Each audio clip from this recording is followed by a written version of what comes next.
You mentioned you were working on this album in secret. You know, how did that lend itself to the actual process of writing it? Was it any different to any other record? Yeah, I mean, I think one of the things was like, it took some of the pressure off because there weren't prying eyes, there weren't people reaching out being like, what's going on, what's next, what's happening.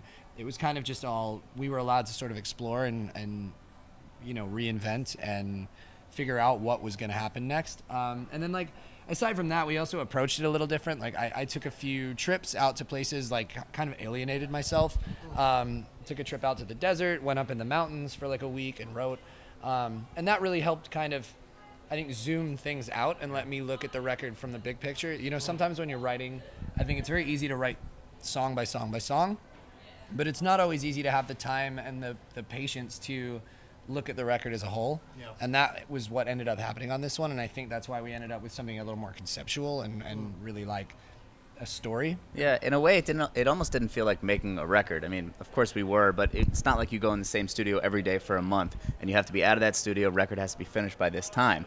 It was just as the songs came in and as he would, you know, write, we'd kind of figure out where it belonged on the record and what studio we do it at, and it was just much more liberal with everything. It was freeing. Yeah, and fitting in where you can. I know on top of working on this project, you do a lot of co-writes, and you're constantly collaborating with other artists, covering other artists as well.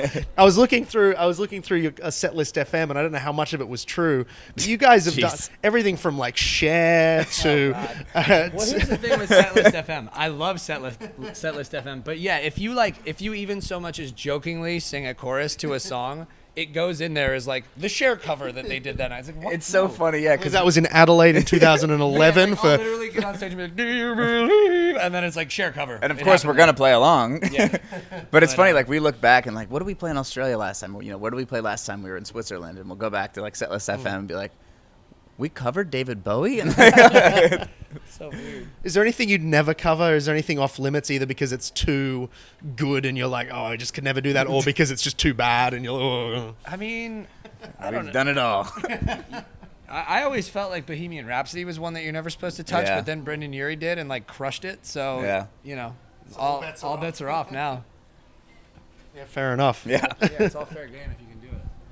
And then when it comes to co-writing, has that kind of helped develop your skills as a songwriter as well, working with other musicians and other songwriters? Yeah, absolutely. I mean, Ryan actually has a studio now that he's been working out of, and I think for both of us separately, I don't want to speak for you, but I mean, working with bands on the writing side, yeah, it lets me kind of stretch out a little more beyond what we do, especially like, you know, now that we're doing records that are a little more conceptualized and things like that, or at least with this one, there was a target there, you know what I mean? And we sort of were always throwing for that target once we knew what we were doing.